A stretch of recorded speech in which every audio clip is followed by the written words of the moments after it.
Good evening. I'm John. I'm the event director at Literati Bookstore. We're pleased to welcome Julian Zelizer in support of his book, Burning Down the House, Newt Gingrich, the Fall of the Speaker, and the Rise of the New Republican Party. He'll be in conversation tonight with Matthew Lassiter.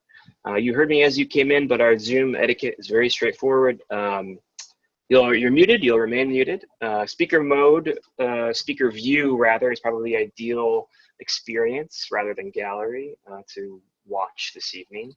And we just ask that you remain, have your video off through the remainder of the event.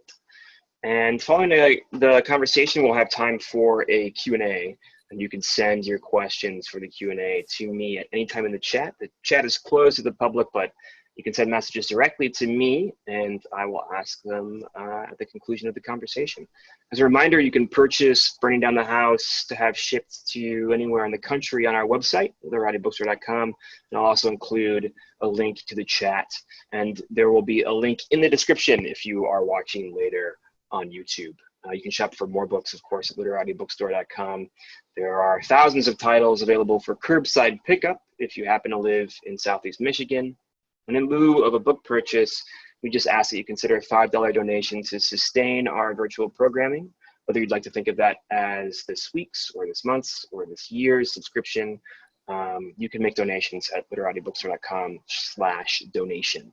Otherwise, we simply thank you for your attendance this evening, this morning, or this afternoon, depending on where in the country or the world you may be tuning in from.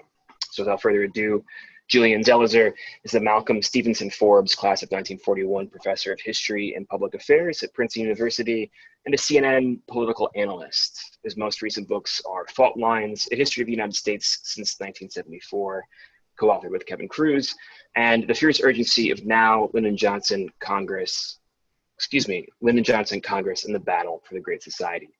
The winner of the D.B. Hardeman Prize for Best Book on Congress, Zelizer has been awarded fellowships from the New York Historical Society, the Russell Sage Foundation, the Guggenheim Foundation, and New America.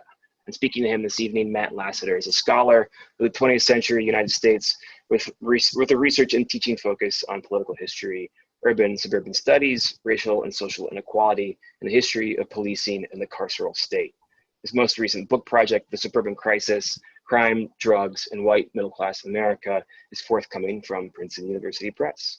He's on the steering committee of the University of Michigan Carceral State Project and the co-PI of its Documenting Criminalization and Confinement Research Initiative.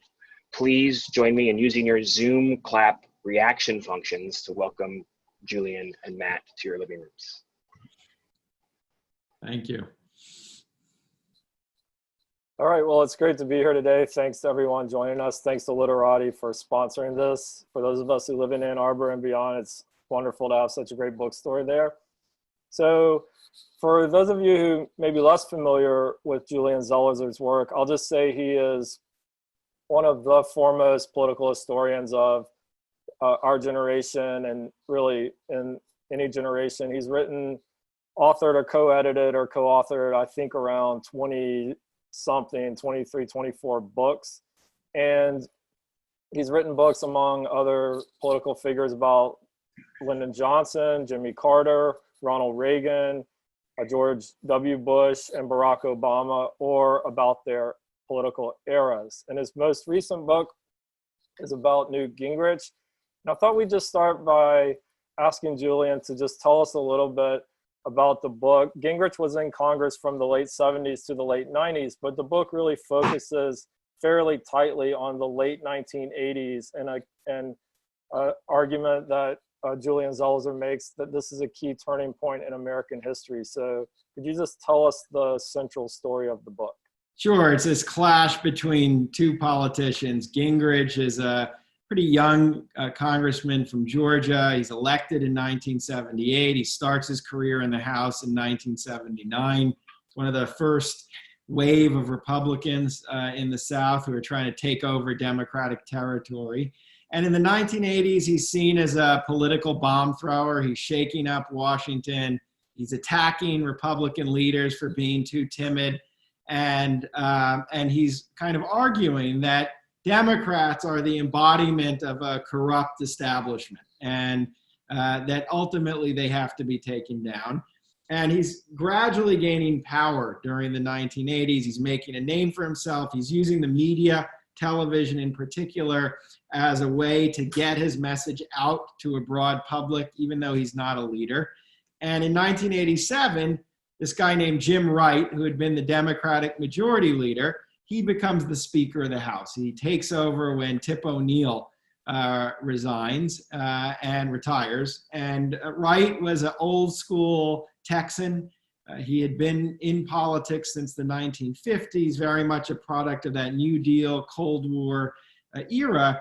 And Gingrich zeroes in on Jim Wright. He argues that he has all sorts of ethical questions about how he acted, and he was violating ethics rules put into place after Watergate. And Gingrich whips Washington up into a scandal frenzy. This is part of what the book is about. And he does it very effectively.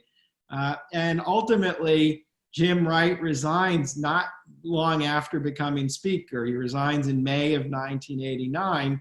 And it's a big deal. It's the first Speaker to resign in the history of the House. It's this young maverick who's responsible for taking him down. And the reason it's so important, kind of big picture, is that as a result of this, Gingrich becomes part of the Republican leadership. So his style of smash mouth, aggressive partisanship is elevated from being on the margins and being seen as kind of Joe McCarthy-like to being part of the leadership of the Republican Party. Let me ask you a little more about that. So there's an arc of the book, it seems, that Gingrich is a kind of a bridge between Joe McCarthy and Donald Trump. In the anything is fair game, lying is just what you do in politics, the politics of destruction. But you're focusing in on this as a key turning point, that Gingrich was different in his impact than McCarthy and some of the other previous bomb throwers were. That's exactly right. And I think that arc, even though I wrote most of this book before Trump was even running for president, I put it aside for a few years, that is the arc. And the difference is McCarthy, although he had immense influence, and the party leaders used him and capitalized on him, the Republicans in the early 1950s, ultimately as a figure is pushed aside. He doesn't become the Senate minority leader. He doesn't become the Senate majority leader.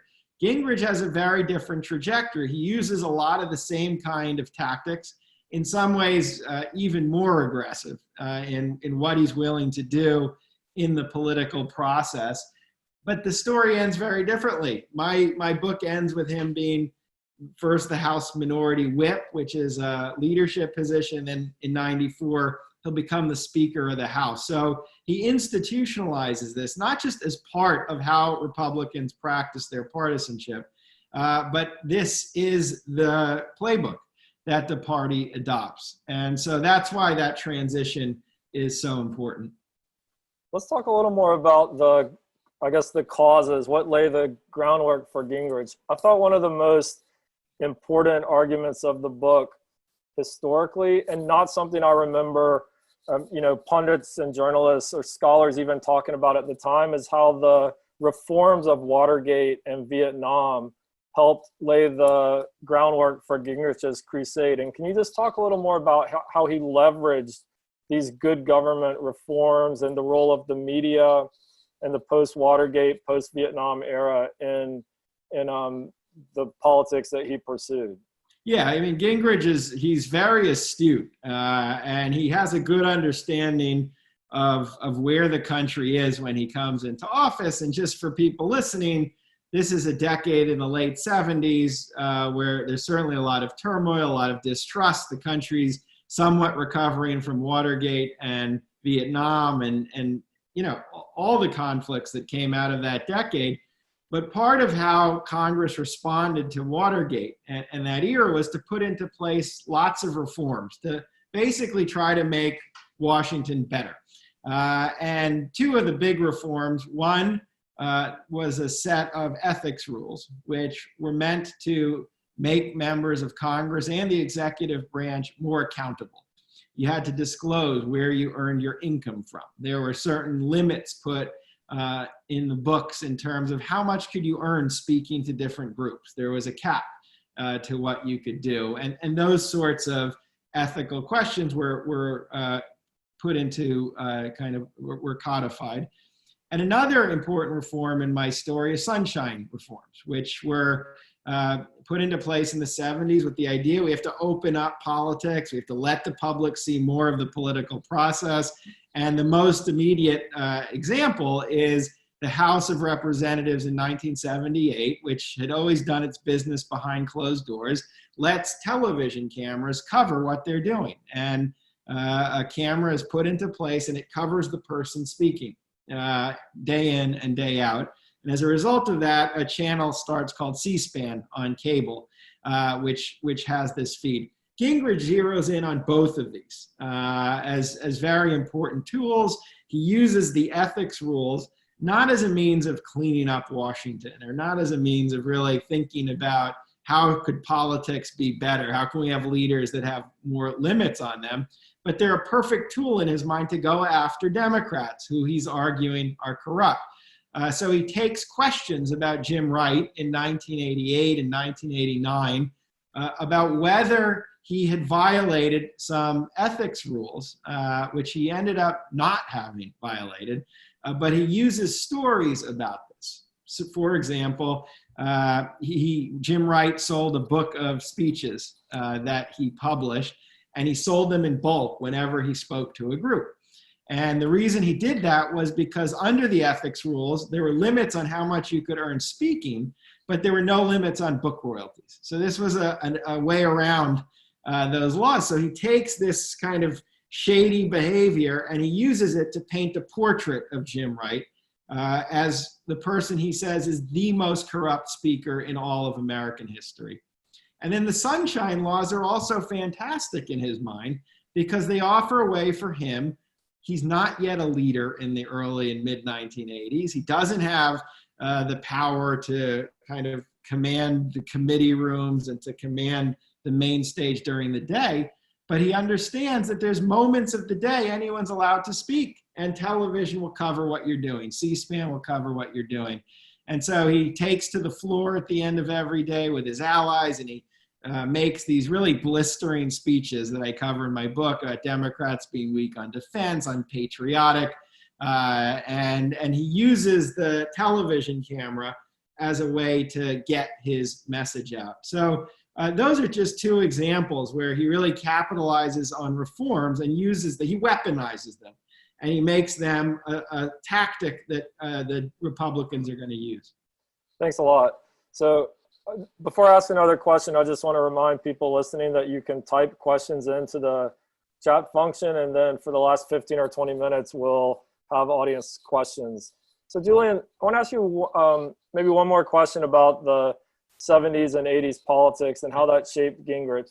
There's, I guess, a debate I saw in the reviews of your book and reading the book between how much of this was about the Democratic stranglehold on the House of Representatives. And I'm not sure the New York Times review is extremely positive, but I'm not sure you would fully agree with the line that the Democrats did evil to the Republicans, so the Republicans did evil. Those to whom evil is done do evil in return. And I know, but there was it seemed impossible that the Democrats would lose control of the House of Representatives. They had held it, since the 50s? 1955. Yeah, that was just a blip too, really, since the early 30s, with a couple of exceptions. And there's a real debate about, Julian's one of the preeminent historians of Congress, and both the role of the moderate Republicans, did Gingrich just outflank them, or were they complicit in his rise to power? And then the role of the entrenched Democrats, and how much did they also kind of cause this to happen by being, what's the right word? Controlling everything and just over dominating the minority party. So let me start with the second part, which was interesting. It was an interesting book publishing experience. I had a review, a very nice, good review in the Times, but part of the review was making that argument from their own perspective, that basically Democrats as a majority have been so brutal with Republicans that Republicans responded in kind, so to speak. And Peter Baker of the Times nicely sent out the review, but he picked up on that line.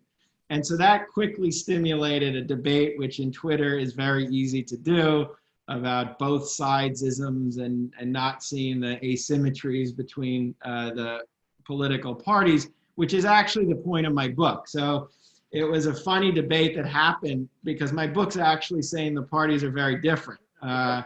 And it is true that Democrats had controlled Congress for all of that time. They certainly weren't welcoming of Republican input, and at different moments they could be pretty tough with the Republicans, especially in the 70s and 80s. I mean, before that, Republicans were influential because they were part of a conservative coalition with Southern Democrats that had immense power on the Hill and were able to block lots of legislation when they wanted. But in the 70s and 80s, as the parties changed and realignment took place, there were certainly a lot of moments I write about where Democrats tried to contain, including Speaker Wright, contain what the Republicans could do.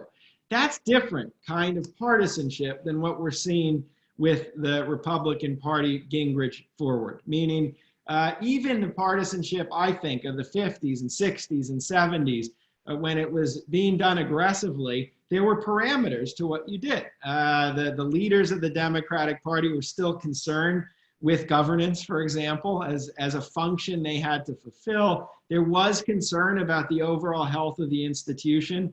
And do you do things that are so damaging, there's just scorched earth and no return.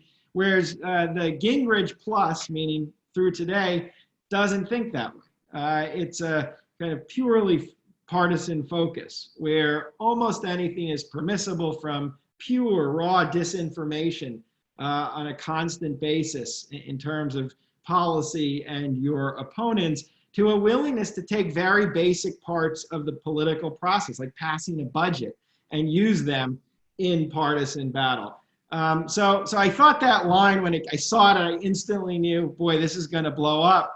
I'm trying to argue the opposite, actually. And I'm trying to show there's a difference in what Republicans did and embraced compared to where Democrats were. On your first question, that's a big part of my story, and it's about kind of how the Republicans, moderates, or even the leaders who were conservative, but still from this older generation, they're very tempted by Gingrich. Many of them had become frustrated with the fact they were a permanent minority on Capitol Hill. They never had a lot of power. And over the course of my book, a lot of them start to embrace Gingrich and embrace his style. So the House Minority Leader, a guy named Bob Michael, who's a very get-along, old-school Republican from Illinois, who was friends with all the Democrats and loved to say, Gingrich is toxic. That's not what we're about. Over the book that I write, he slowly starts to use the exact same language as Gingrich and gives Gingrich room to do what he does. Olympia Snowe, who in the late 80s was known as a moderate, certainly didn't position herself as an ally of Gingrich. In 1989, she casts one of the key votes that makes him House Minority Leader and Whip. And she says to the press, look, I'm not on board with everything he does, but he's visionary. Maybe he'll bring us power. He'll bring us that Republican majority that he keeps promising. So he doesn't override them. In fact, I think they open the doors to him, and that's very much part of the story I want to tell. Some think they can contain him. Some think he can just be part of the leadership. But ultimately, as we know, he overwhelms all of them and becomes the primary force. Let me pick up on the last comment about Gingrich overwhelming the political system in effect. And this will be a debate that'll go on for a long time. Your book will be a major trigger for it, about how much is this the result of Gingrich as a kind of political warrior and an individual personality, and how much of this are more inexorable forces if not Gingrich, it would have been somebody else because of the media environment and because of the realignment of the parties. And I know you're a historian of political institutions, and we tend to talk about change happening like kind of slowly, but building. And then this is one of those arguments that there is a key event that is really a pivot point in history. It didn't have to go this way, but maybe it could have gone this way with McCarthy in the 50s, but the political system reined him in a way it didn't Gingrich, or however you want to make that argument. How much do you want to say this is Newt Gingrich did this and it wouldn't have happened without him? And how much is this about what the larger political forces were up to during the 1980s and 90s?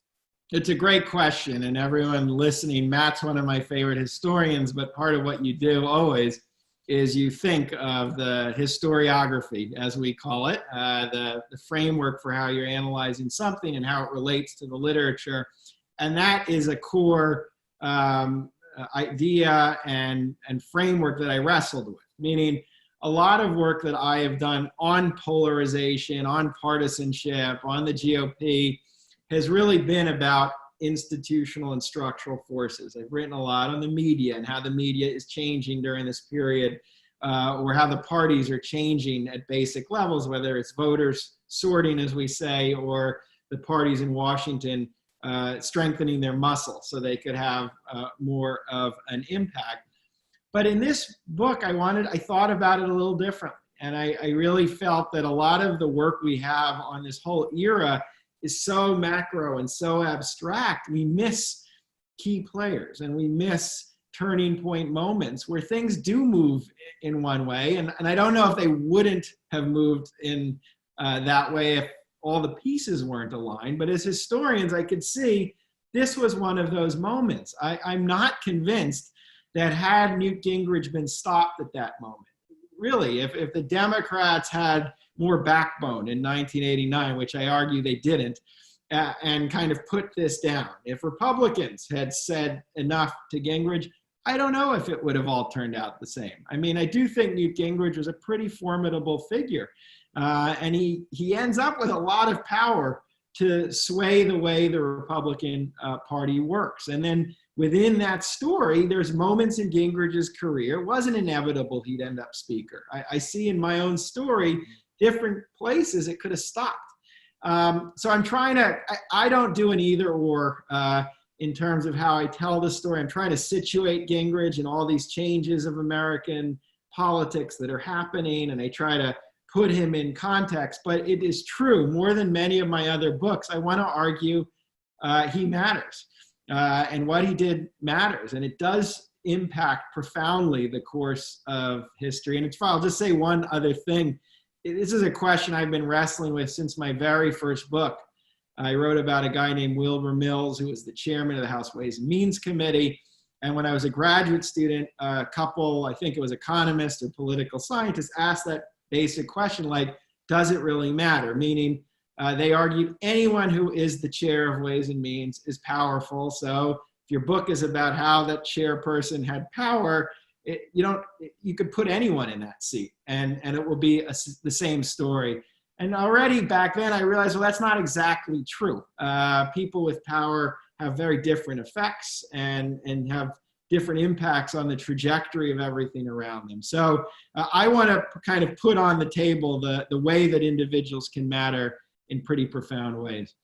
One thing I like about that approach in your scholarship is that it's about the agency of even the more powerful actors in our political system and how like the individuals matter in a governing sense. I think I want to build on that by asking you a question about political parties. And specifically, I was reading the book and thinking there's two ways I could go with this. One is you're very critical of the naivete of the Democrats, and they keep playing by an older set of like civility and good governance rules that just are not gonna be able to win out in this toxic new environment.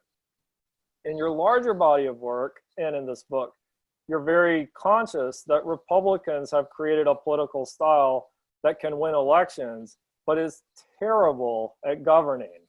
So the Democrats are holding tight to the fact that the public needs at some level to trust the system in order for government to be able to do good.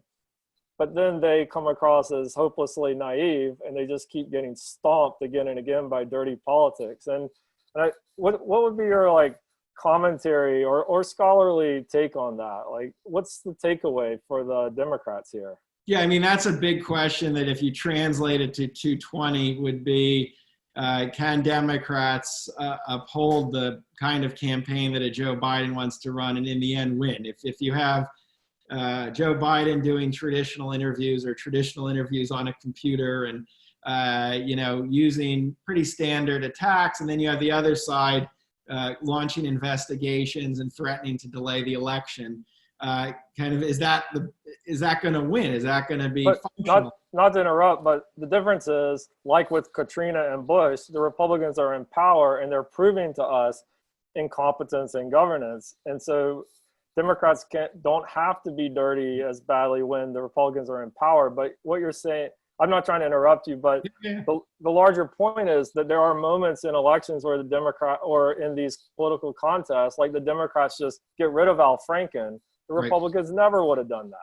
Well, that is actually, in this story, I'd say there's two different parts of it that relate to this. One thing that you see, the Democrats, you can see Jim Wright. So Jim Wright's coming under attack for these scandals, and Wright privately really doesn't believe anything's going to come of this because, he says, I didn't do anything wrong, and so there's nothing there. How could this possibly be damaging?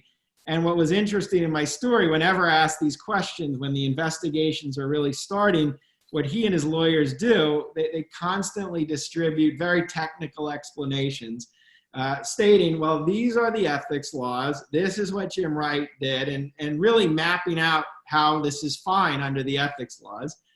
Then you flash over to Gingrich, who just stands in front of the media, and all he says is, this is the most corrupt speaker in American history, period, and he walks away. And there was an imbalance in how they handled it, which was quite striking strategically. Wright didn't really understand how this all came off and how it looked. The second is that this is related to the Al Franken story you mentioned, that the Democrats very quickly actually give him up, meaning they privately are pressuring him to step down. And they're also doing a whispering campaign to the media saying he has to go. There's other leaders that would be better for the party. And there were some Democrats who were privately frustrated because they said, the Democrats control the House. There's no reason he has to resign. And that in fact, we should say Gingrich is the one who's corrupt. He's in fact the one with all kinds of ethical questions that are pretty serious swirling around him. Why should the speaker be the one to step down? But that is how the party moves. They got very scared and they believed ultimately, many of them, this would get us back to a new normal. And I'll end on this, that Wright himself believed that. And my one of the last chapters has this the story of Jim Wright making his resignation speech on May 31st, 1989.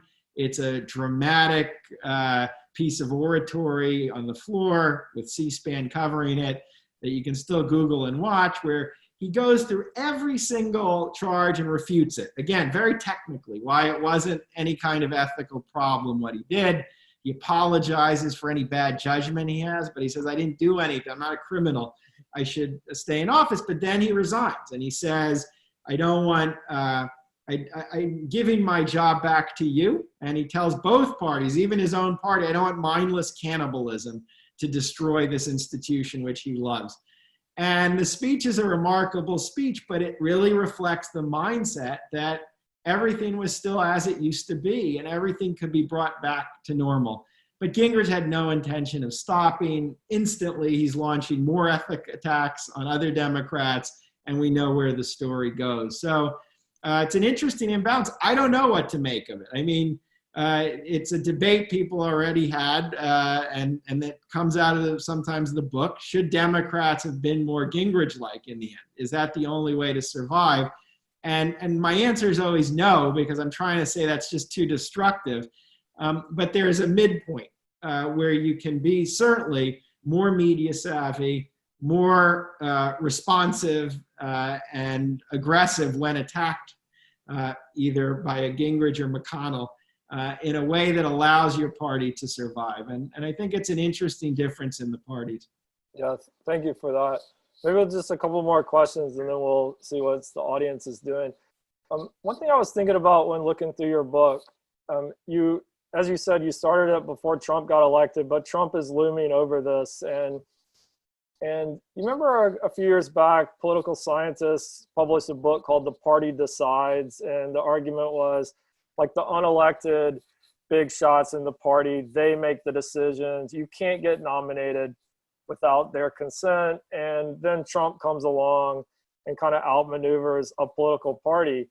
And if Gingrich is a kind of bridge and a forerunner of Trumpism, it feels like he both solidified the power of the Republican Party and tore it apart at the exact same time and made it extremely vulnerable to, I mean, I'm not saying Tea Party crusade is a true grassroots crusade, but to these kind of like insurgencies where these Congress, men now are just like more and more extreme and are saying things that are quite insane for like an elected national representative to say.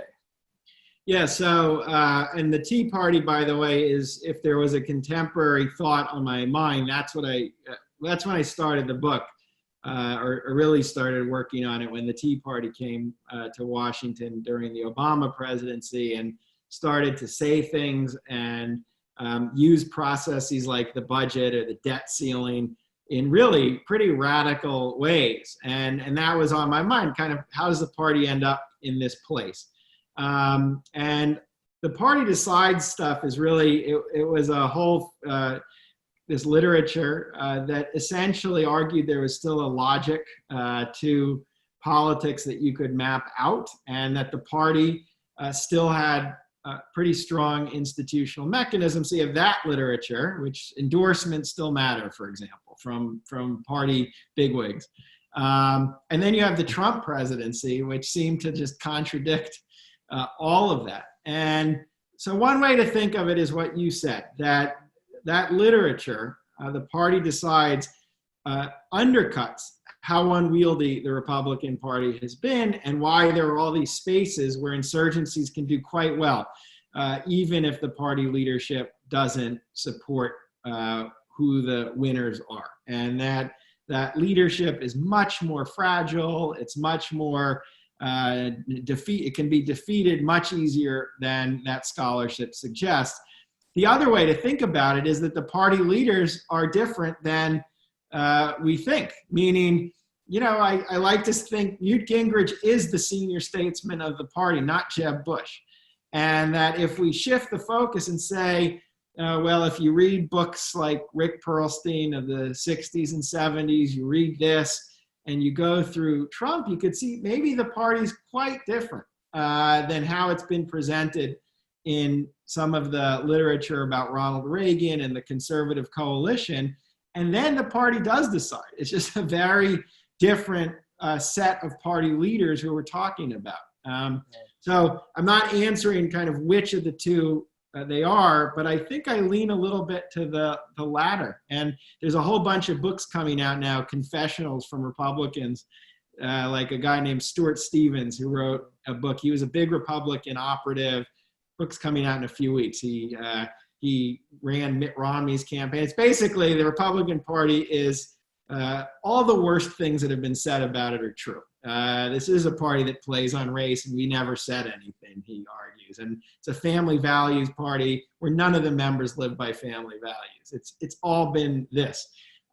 So I think there's a kind of re-envisioning of the party that's going to be taking place. I hope I'm part of it, that allows the Party Decides to be a little right, but you have to really think of who the party leaders are very differently. Thank you.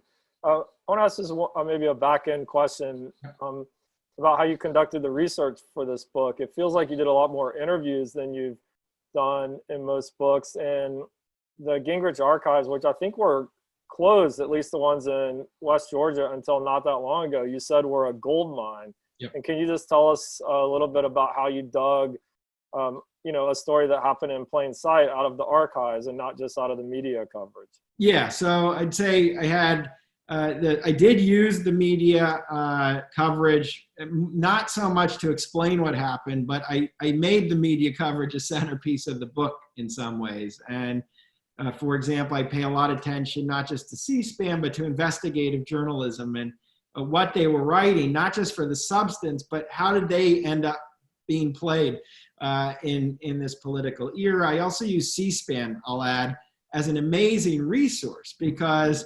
they not only did they cover everything on the floor, but they have great interviews at the time where you could see these actors in real time, and you get a flavor not only of the politicians like Wright and Gingrich, but of other leaders, of journalists. So I used that as one bucket of research. The archives, as they are for you, are really the heart and soul of the project. The Gingrich papers are really remarkable.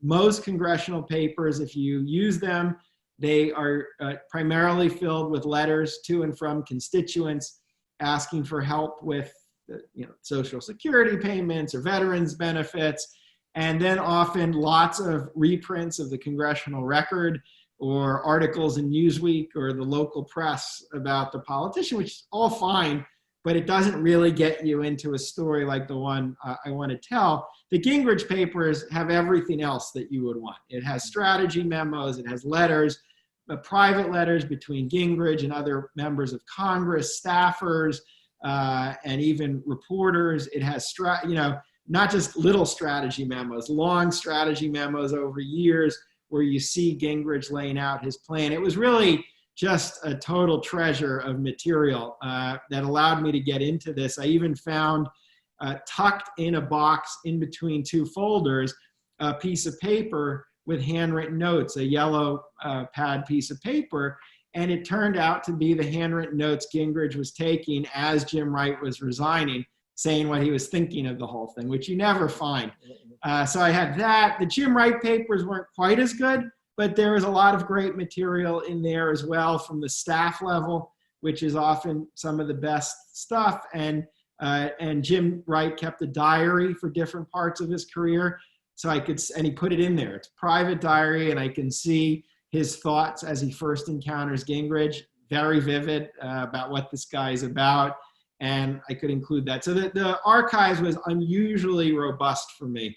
And that was it. And then I did interviews. The one person I did interview, which I say in the book, is Gingrich. I tried over years, kept getting rescheduled every time to the point I finally realized it wasn't going to happen. I did interview Wright for about 3.5 hours, and I interviewed lots of reporters, other members from the time, and that was useful. But for me, really the heart of the thing was those Gingrich archives, which is a great glimpse. And that's the historian's best tool, even for contemporary events. Speaking of historians, one final question. So Gingrich, like us, started out as a history professor. And I've always wondered what to make of that he was a college professor, and I think he wrote his dissertation about Belgium, but he sees himself, through those eyes. And when you write a biography, I always wonder if people end up liking the subject more or less at the end of the book. So I know he wouldn't talk to you, he didn't want to be interviewed, but what do you feel about him now? Like, did you gain respect for him as like a cold-blooded strategist, or did you dislike him more? And what do you think about the fact that he used to be a professor? All right, so the professor part is always interesting. He's one of the handful of historians who's made it big in politics, not always to the delight of historians. He got his PhD in Tulane, and he did write about Belgian colonial policy. And it's a book critical of how the policy was designed, but not critical of colonialism itself. And he teaches at West Georgia College, which is where his papers are, for a very short spell. And he doesn't like academia at all. He very little interest in publishing anything. He's a pretty good teacher from what I heard, but he doesn't even like really spending his time doing that. He wants to be president of the college within a year. He wants to be the department chair. He's ambitious and wants to get out. It's politics that truly captures his attention. So that, though, didn't affect how I thought of him at all. I'd say, on the one hand, I definitely came out of this seeing him as a more destructive force, even than I thought when I went into it. Because just seeing how systematic he was about really decimating the political careers of so many people. And not just that he did that, but the ease with which he did that is pretty remarkable. He will come after you, and he went after some of the biggest names in politics, and there's no check within him. It's not just his partisanship. And he's someone, when he has his own scandals, doesn't care at all. People ask me all the time, what do you think of the hypocrisy that he was having affairs as he's part of the moral majority coalition, or that he has ethical problems as he's attacking Jim Wright for ethics? But what's remarkable, he doesn't care. He just doesn't care. It doesn't bother him. He just moves forward. There's no shame in this person. So in all of that, I didn't come out liking him more. But I did, I guess, appreciate him as a political player by the time I finished more than when I started. He's not someone who's just thinking off the cuff and saying whatever is on his mind.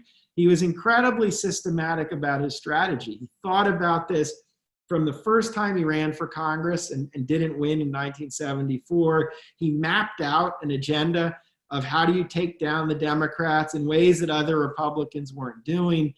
He uses the media, as we've talked about, effectively. Might not like what he does, but he certainly understands the rhythm of cable television. He understands the ways investigative journalism wasn't just something that would produce good reporting, but produce useful reporting for one party over the other. And look, in '94, he delivers what he said he was going to deliver. He delivers the Republican majority. So I appreciate just him as a political actor. But the point of my book is ultimately this was incredibly, incredibly destructive to our ability to govern. And we live, and we're having this conversation at a moment where the costs are very clear. We simply have a party in power that isn't going to be able to handle this major pandemic. Yeah, thank you. That's well said. I think, John, you want to hop back on, and anybody who wants to type a question into the chat, is that right, can do so. And John's going to read a few questions. Over to you. So we do have a couple questions so far, and if people would like to continue to ask questions, I encourage you to do that. Our first question, Julian's a bit of a two-parter. Yep. You mentioned that Bush legitimized some of Gingrich's attacks on Wright. Does Dukakis comment on it? Oh, yeah. What role does this play in the 1988 election? And as a follow-up question, do you see any similarity between Dukakis' failure to respond to Bush's attacks in '88 and congressional Democrats' failure to respond to Gingrich's attacks on Wright? So that's a good, that was an interesting part of the story I didn't know. You always love the parts of the story of a period you have some familiarity with that you didn't quite grasp until you write it. And what this is about is in 1988, George H.W. Bush, vice president, is running against Michael Dukakis, who's the governor of Massachusetts. And in May, Dukakis is doing very well. He's 17 points up in the polls. The Republicans are very worried about Bush as a candidate. They see him as someone who's kind of meek, overshadowed by Reagan. And Bush is the embodiment of the establishment Republican that we've talked about. He's seen as the one who loves Washington. He's friendly with Wright. They're both from Texas. And he's not the kind of person, so many thought, who would conduct a pretty vicious campaign. But he hires a guy named Lee Atwater, who is a kindred spirit to Gingrich, and he's doing for campaign politics what Gingrich is doing for Congress. And Atwater puts together a infamous campaign in 1988 that devastates Dukakis at every level. plain on white backlash politics with something called the Willie Horton ad, questioning Dukakis's patriotism, questioning his morality in terms of why he opposes the death penalty. Kind of every issue was picked apart. But one of the issues Atwater gets Bush to talk about is Jim Wright. And early in the campaign, when Dukakis is ahead, Atwater says, talk about Wright because it will paint the Democrats as corrupt. You'll connect this story that Gingrich is talking about, but at the time, very few others were talking about, and you'll connect it to Dukakis, and you'll make the whole party rotten. And Atwater was desperate to do this because it would kind of it would help ease the shadow of the Iran-Contra scandal, which loomed so large over Bush. So when Bush talks about this on the campaign trail, he makes it a national story. He says even the most prominent Republican in the country, that you can speak about Wright, you can kind of bring this Gingrich guy to the forefront. And the campaign itself is a quintessential moment like Wright's resignation, where the Democrats are caught off guard. They don't see where campaigning is going. They don't see how this character assassination kind of politics is going to work. And again, Lee Atwater, my book ends with a moment with the two of them together. They're very, very similar, is also saying, put the guardrails away, just take them down. This is not how we're going to play politics anymore. And I think those two stories not only are related, they happen together and impact each other. Thank you. The next question is, do you have any hope that the extremely partisan culture will turn back toward cooperation in Washington in the next 20 years? 20 years, maybe. I don't think there's going to be cooperation. I see, look, people often talk about bipartisanship or yearn for it. I'm in some ways more interested in more responsible partisanship, meaning a kind of partisanship that does have restraints and that still allows for functional governance to happen, even with very basic differences between the party. And even with tough partisan politics, you can have a system like that. We've had that in many periods of US history, but it's not going to happen easily. Certainly the Republican Party is not going to change anytime soon. That's the story of my book. The story is Donald Trump isn't an aberration. Donald Trump is a product of many decades of the party rebuilding itself. Donald Trump is candidate in 2016 and president with pretty strong support in the Republican Party for a reason. It's not that he took everything over, it's that this party is profoundly comfortable with Trumpian politics. It resonates, it fits in the logic of how the party has evolved. So that means it's not going to change soon. And I think the only way this changes is really a series of electoral defeats of immense magnitude that both cause Republicans to see that this path is just no longer viable if they want power, which will lead to the Gingriches of this generation saying, we need a different path, and also to a shrinking of the party, where there's literally a cost in terms of the math, in terms of the number of voters. But it's not going to be 220. It's going to be 220. The midterms that follow, 224. You're really going to need a series because this is so deeply embedded in the DNA of the GOP right now. And added to that is just the institutional context we've talked about tonight as well.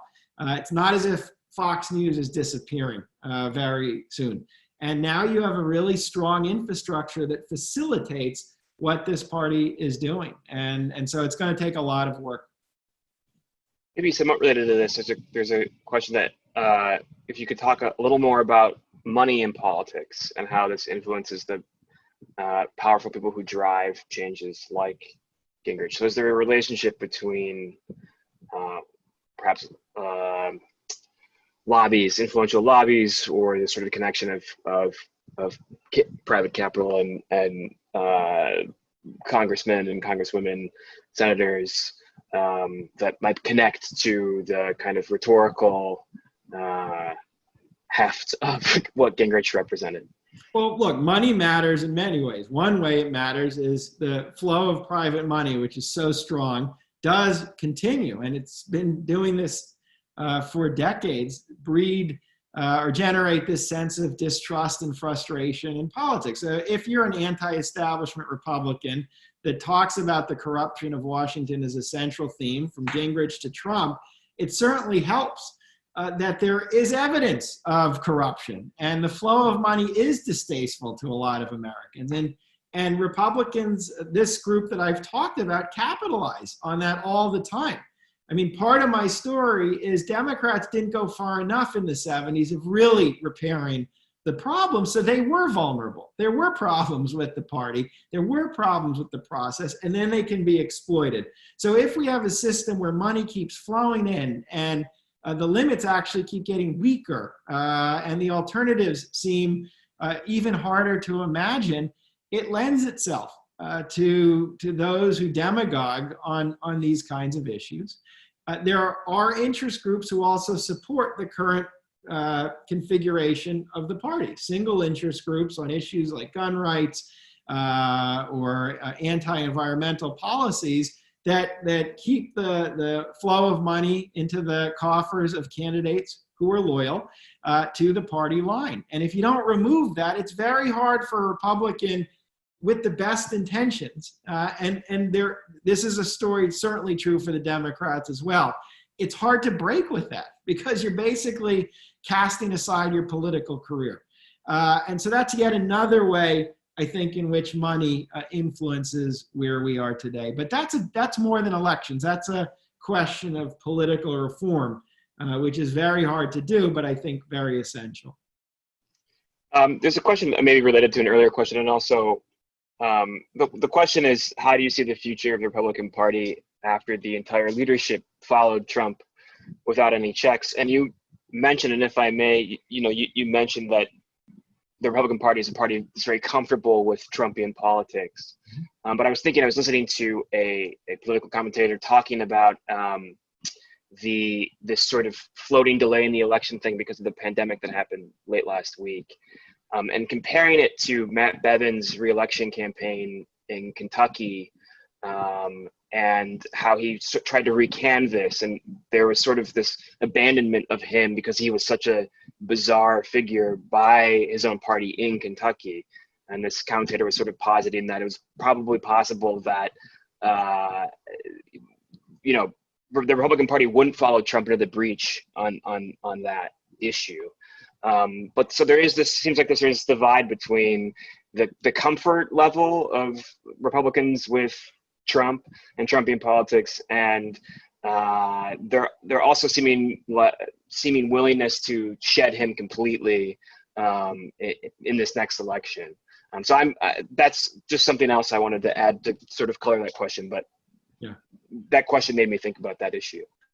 Yeah, I mean, I'm still skeptical how many are willing to shed him or the fundamentals of the politics he represents. So you take this specific story. Voting restrictions has been one of the big issues in American politics. Different states enacting voting restrictions that make it harder to vote.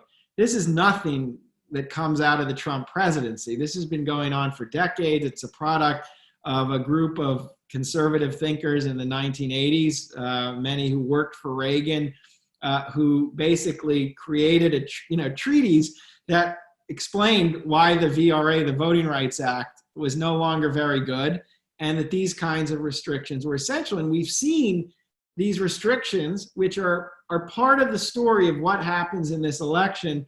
They've been kind of put on the books in red states for a while now, long before Trump was president. Trump has continued to attack voting fraud, has continued to support voting restrictions since literally the time his presidency started.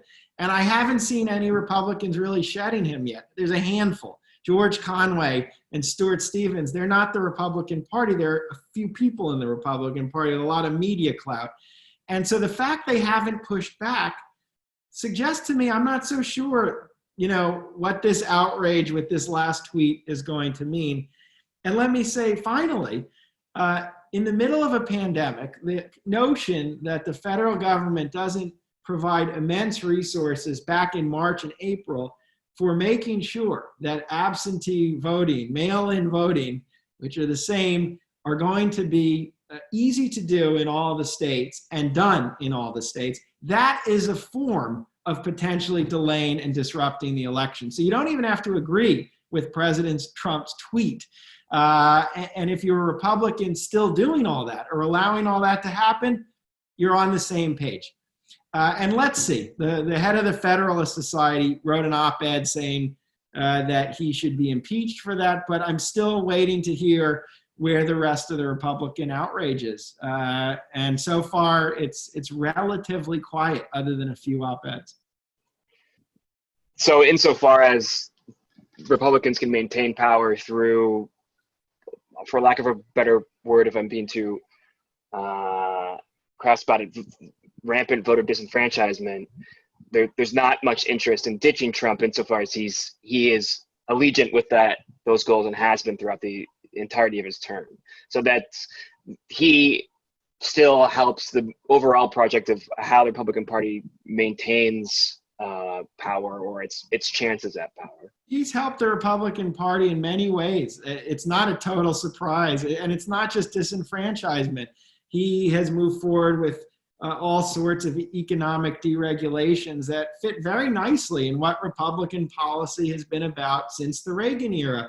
He provided a very generous tax cut, which is also quite essential to what the party is about. And his hardline anti-immigration perspectives or views are not out of whack where a lot of the party has been, certainly since the 1990s. And then with voting restrictions, it's the same story. So look, in the end, I could imagine after he loses, many Republicans saying, well, we're fine that he's gone. But then it will be the Senator Cruzes of the party who are front and center, basically promoting the same set of policies. It won't be a sea change. So the only reason some Republicans won't like him is maybe he's distasteful in the way he does things. Maybe he's too explicit, that he's saying out loud all the things that a lot of the party says you just don't say, but you do. Or ultimately, and this is the million-dollar question, he somehow, by manifesting all of this, starts to cause the hemorrhaging of the party that they had been preventing until now sufficiently. But in the end, there's just no big disconnect. The party of Trump is the GOP, but it goes both ways. Well, thank you. We've come to the hour. There is one last question I want to ask, and I could pose it both to you and to Matt. Just a sort of standard book selling question, if you don't mind indulging us for a couple minutes, which is, what are you currently reading, or what other books would you recommend right now? They don't have to be related to this topic either. Well, that's a good question. I just read, actually, the book I mentioned, the Stuart Stevens book. So it was on my mind. I can't remember the title, to be honest. He just had an op-ed in the Times, but this is the Republican operative who's writing a confessional, so to speak, about his own party.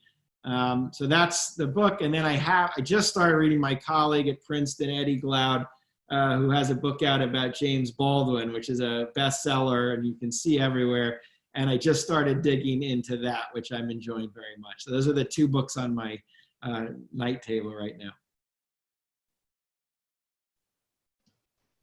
Sorry, most recent book I've read as a history book is Brian Simon's book, The Hamlet Fire, which came out a couple of years ago, but I've been meaning to read it. So I thought it would be good while I'm on vacation in Maine to read an extremely depressing book about the destruction of life in a small town in North Carolina, but highly recommended. A tragic story of cheap food, cheap government, and cheap lives. But the most recent book that I've read just yesterday and today is called Burning Down the House by Julian Zelizer. And it's been a pleasure to be a part of this conversation. Yes. Thank you. Thank you both. Yeah. Thank you for joining us, and thanks to all of you watching from home, and continue to stay safe. Once again, Julian and Matthew, thank you so much for joining us tonight. And we'll see all of you at the next event. Take care. Thanks, everyone. Thanks, everybody. Bye.